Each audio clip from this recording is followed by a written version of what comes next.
to another video. So this is the video where अगर कोई criminal case किसी internal inquiry में अगर आप डिसाइड हो चुका है कि नॉट अकाउंटेबल है या आपके अगेंस्ट कोई चीज़ नहीं मिली है उस इंक्वायरी में, और उसके बाद भी आपके ऊपर अगर इन्वेस्टिगेशन होती है तो क्या वो सही है?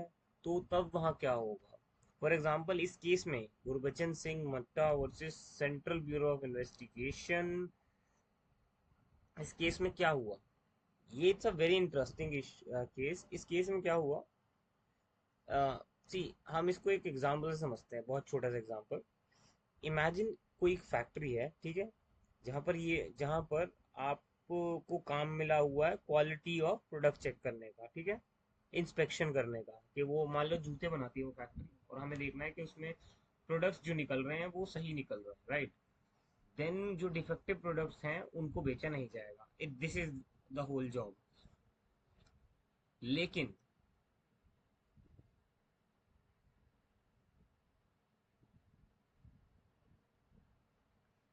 अब मान लो इसी फैक्ट्री में एक और प्रोडक्ट हेड है जो कि क्वालिटी एक्सटेंसिवली डील करता है. आप मान लो बेसिक क्वालिटी असिस्ट करते हो, चेक करते हो, और उसके बाद एक डिटेल डिपार्टमेंट है जो क्वालिटी चेक करता है. सिर्फ उनका काम ही क्वालिटी चेक करना है, आपके पास अदर काम भी है, और वो लोग इसको ठीक से चेक नहीं करते हैं. फॉर एग्जाम्पल मान लो आपको कोई सीनियर हो जो क्वालिटी इंस्पेक्टर हो, वो, और वो ठीक से इसे चेक नहीं करता है, तो तब क्या होगा? तो फैक्ट्री इंटरनल इन्वेस्टिगेशन में जो मैनेजर है, अगर ये रिस्पॉन्सिबल होते हैं डिफेक्टिव प्रोडक्ट्स के, और मान लो जो इंटरनल इन्वेस्टिगेशन होती है उसमें भी आपको क्लियर चिट मिल जाती है कि नहीं नहीं आपकी कोई गलती नहीं है, और उसके बाद भी अगर पुलिस आपके अगेंस्ट प्रोसिक्यूट करती है इंटरनल टीम की क्लियरेंस के बाद भी, तो ये गलत है.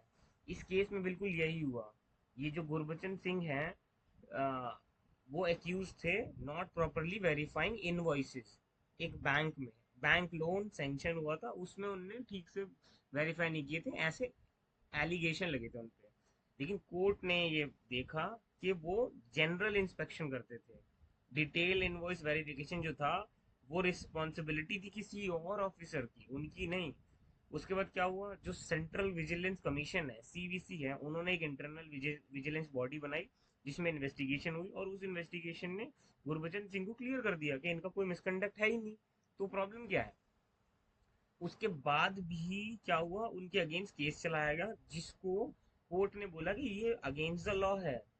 कोर्ट ने बोला कि इट्स, अगर अगर सीवीसी जैसी जगह डिपार्टमेंट इंटरनल इंक्वायरी में क्रिमिनल प्रोसिक्यूशन कंटिन्यू नहीं करता है, और अगर मान नहीं करता है और छोड़ देते हैं, और उसके बाद भी उसके अगेंस्ट जो है मैटर चलाया जाता है विदाउट न्यू एविडेंस, तो ये इम्प्रॉपर है. विदाउट न्यू एविडेंस ऐसा नहीं किया जा सकता है, और ये क्लियरली बेसलेस है, और इस तरह के चार्जेस को क्वाश करना चाहिए, जरूरी है.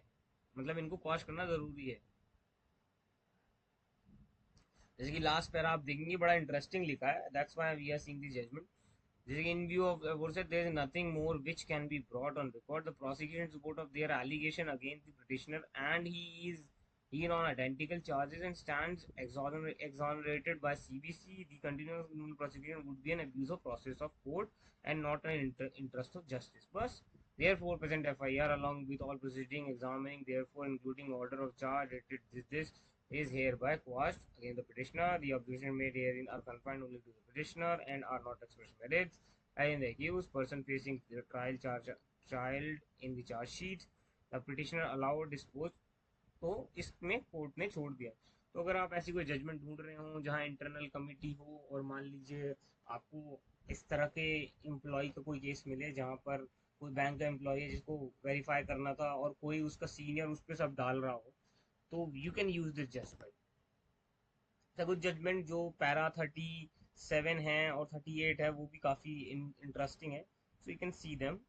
और जैसे पैरा 33, 37, 38, 40, 41, 47, 48, 46, 56 rather, और 57. So these are some important paras, and yeah, if this works then please use this. Thank you so much.